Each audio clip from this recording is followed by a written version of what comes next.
Ever wondered how to easily access and relive all those awesome moments you've saved on Snapchat? Well, today I'm going to show you how to view your Snapchat memories. Whether it's snaps from last week, last month, or even a year ago, Snapchat stores all those great moments for you, and I'll walk you through how to find them. First, when you open your Snapchat app, you'll find yourself in camera mode, which is where you usually start. Now, instead of taking a snap, let's do something different. Simply swipe up from the camera screen, and voila, your memories will appear right there. It's that easy. As soon as you swipe up, you'll see a grid of all the snaps and stories you've saved over time. These memories could be from a week ago, a month ago, or even years back if you've been using Snapchat for a while.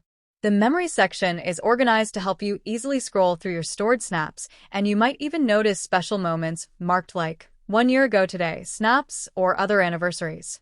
Snapchat will even send you flashbacks for those.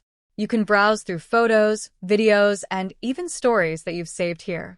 If you're looking for something specific, you can use the search bar at the top of the screen to find a memory by keyword, like beach, party, or any event you've tagged. Don't forget to hit that like button and make sure to subscribe for more helpful tips.